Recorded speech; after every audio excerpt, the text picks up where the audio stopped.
Sorry. Yes.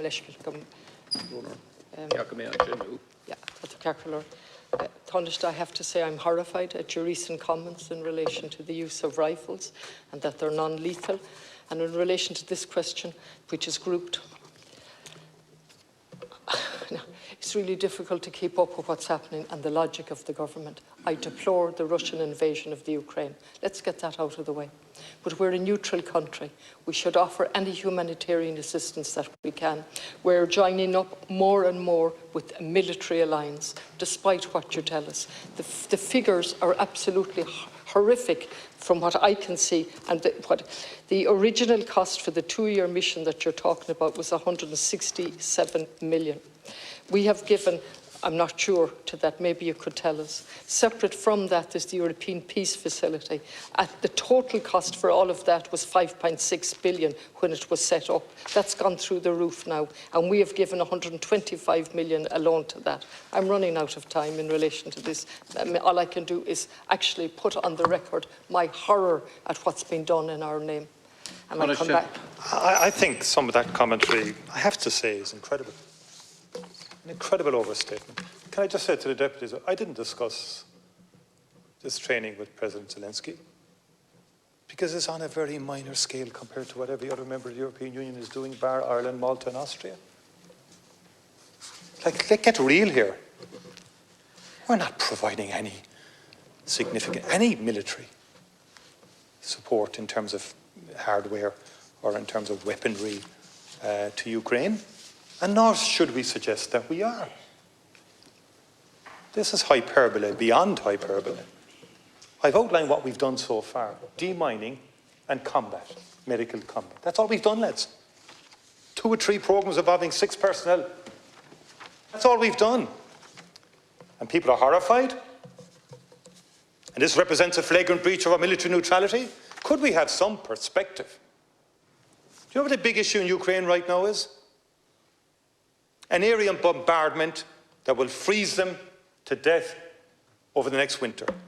That's the enormity of the issues they are facing.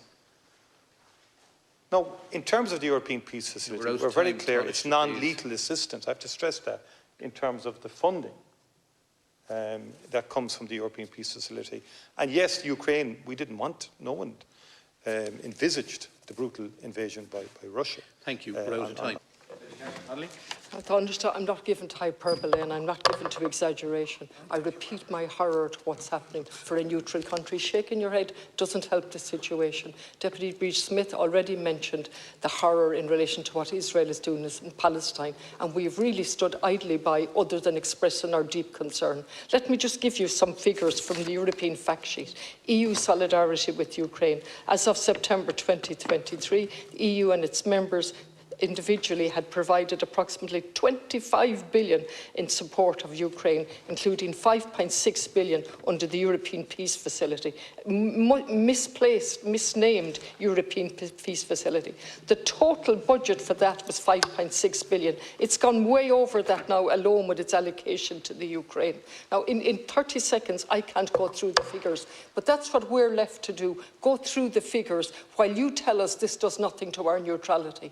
I am 100% behind giving humanitarian aid, but I'm also behind using our voice to bring peace and to have a peaceful settlement. At some stage that's going to happen, as in every war. In the meantime, we choose one country over another, even though we're a neutral country. I mentioned Palestine, Yemen has been mentioned and so on. Shaking your head does not add to the argument. It does not, thank you. I think it's shocking. It's shocking what's going on here. What about for all of the time? I agree with what you. Russia did is absolutely appalling. And continues to be appalling. Absolutely. What do you expect people in Ukraine to do?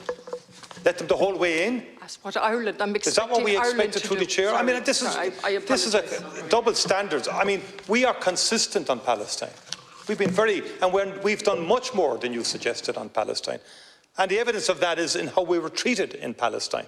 By the Palestinian Authority or by other neighbouring states who acknowledge Ireland's commitment, not just commitment in terms of words, but in support of UNRWA, in financial supports, in supporting the Palestinian Authority, in civil society in Palestine. We have consistency across the board in terms of the application of international law. and in terms of UN resolutions, Russia has flagrantly abused. And to train in terms of demining and to train in terms of medical combat is no way undermining military neutrality. And in terms of the drill instructing, it's drill instructing the trainer of trainers. We have done no training of any basic training, and there won't be any, in my understanding, for 2023. Cyprus is the location for, I think, the demining, and Germany for the drill instructors. Other EU member states are entitled to take their position, Deputy, I would suggest to Deputy Connolly. And if you lived closer to Russia, you'd see this as an existential threat, and they do. And the 12-point peace plan, we discussed yesterday the 12-point peace plan. Yep, we discussed it at the United Nations. We can't discuss it but now, Russia sorry. should pull out. That's where we can get a bit of progress. We move now to questions.